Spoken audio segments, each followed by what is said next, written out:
Okay, so let's talk about domestic violence and fact finding. Yeah. So I have huge concerns about fact finding. Yeah. Where there have been issues around domestic violence, and in most cases, the perpetrator is the male. Yeah.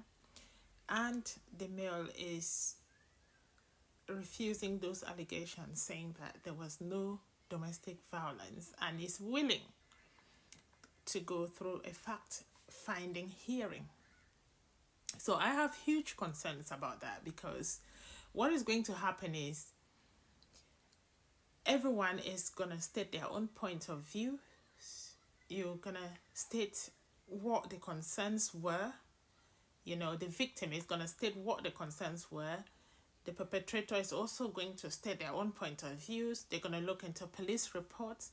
And at the end of it, a conclusion is going to be made by the judge or by the hearing that, you know, yes, there was domestic violence or no, there was no domestic violence. I'm wondering why you have to go through this process for about 7 days with many, many hearings to sit for, you know, for facts, to find facts, whether there was domestic violence. Okay, so I come from social care background, like an expert social worker. We will always say that, you know, arguments, when you argue between parents, that's domestic violence. I want you to get this straight. Just mere arguments, because what we're looking is the impact of those arguments on the children. Yeah?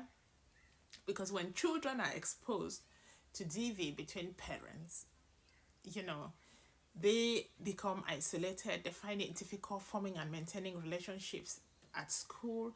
They may also, you know, in adult age have that repetitive cycle, you know, of domestic violence. So there is a lot of evidence to say that mere arguments is domestic violence. So what are you fact finding in court?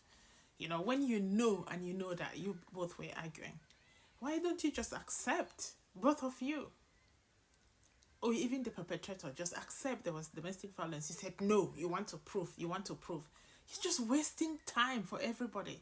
Accept that there was DV and then go through the support, engage in domestic violence support programs, which is what us children's services we will normally recommend for parents to do.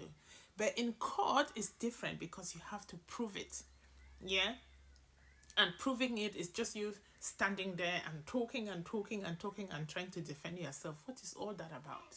You're just merely wasting time. Go